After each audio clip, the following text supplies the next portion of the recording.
Press the bell icon on the YouTube app and never miss another update.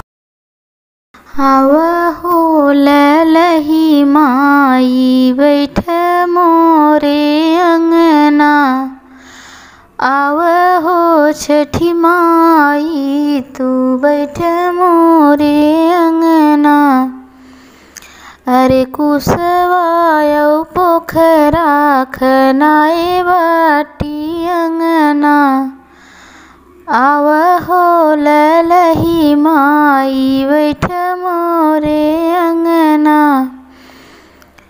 अरे चौरायो महुआ मंगाए बाटी अंगना, आवा हो छठी माई तू बैठ मोरे अंगना, आवा हो ललही माई बैठ मोरे अंगना। दहियायो पतवा मंगाए बाटी अंगना, आवा हो ललही माई बैठ मोरे अंगना। अरे भैंसी क दहियायो महुआ क पतवा लियाए बाटी अंगना, माई बैठ मोरे अंगना।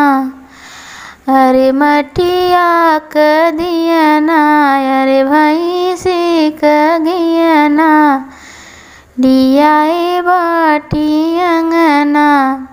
अरे सिमरे क बाती औ मटिया क दियना जलाए बाटी अंगना। अरे सिमरे क बाती औ मटिया क दियना जलाए बाटी अंगना। वहो ललही माई बैठ मोरे अंगना, आवा हो छठी माई तू बैठ मोरे अंगना। अरे गौआ से गोतिनी सब बोलाए बाटी अंगना, आवा हो ललही माई मोरे अंगना। अरे गौआ में नेवता भेजाए बाटी अंगना, ललही माई देव संवर्धनमा, आवा हो ललही माई भर सबक गोदिया, आवा हो छठी माई तू बैठ मोरे अंगना।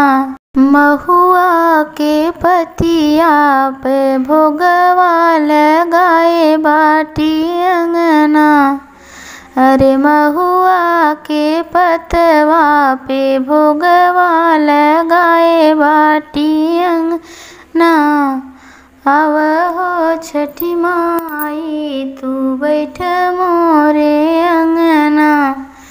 अरे लाल पियर सड़िया लियाए बाटी अंगना, अरे लाल पियर चुनरी चढ़ाए बाटी अंगना। सब कर मनसा तू पूर्व मोरी मैया, अरे सब कर मनसा तू पूर्व मोरी मैया, आवा हो ललही माई बैठ मोरे अंगना, आवा हो छठी माई तू बैठ मोरे अंगना। Thanks for watching my video, friends.